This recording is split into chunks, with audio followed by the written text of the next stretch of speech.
গভৰ্ণমেণ্টৰ চতুৰ্থ বছৰ হওঁতে আমি 30-35 হাজাৰ আৰু চাকৰি দিব পাৰোঁ আৰু প্ৰতিশ্ৰুতি মতে আৰু 15,000 পদ আমি তেতিয়া বিজ্ঞাপনো মুকলি কৰি দিম পুনৰ এই বছৰৰ শেষৰ ফালে নতুন বিজ্ঞাপন দিয়াৰ বাবে চেষ্টা কৰিম আপোনালোকে আৰু এবাৰ পৰীক্ষাত অৱতীৰ্ণ হ'ব আৰু লগতে অসমত উদ্যোগসমূহ আহিব মুখ্যমন্ত্ৰীৰ আত্মনিৰ্ভৰ অসম অভিযানো আছে আমি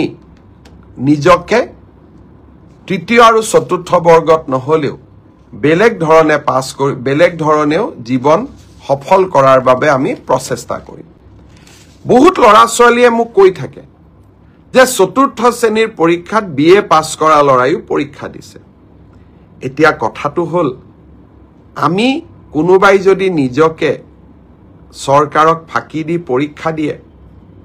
তদন্ত নোহোৱালৈকে মুখ্যমন্ত্ৰীয়ে গম পাব নোৱাৰে কেতিয়াবা আপোনালোকে এনেকে মোক ফেচবুকত লিখে টুইটাৰত লিখে যেন মই সব গম পাওঁ কোনোবা ল'ৰা এজনে যদি বিএ পাছ কৰিও নিজৰ যোগ্যতাটোক লুকুৱাই পেলাই চতুৰ্থ শ্ৰেণীৰ পৰীক্ষাত আবেদন কৰে মুখ্যমন্ত্ৰীজনে কেনেকৈ গম পাব আপোনালোকে খবৰ দিব আপোনালোকক আমি সুবিধা দিম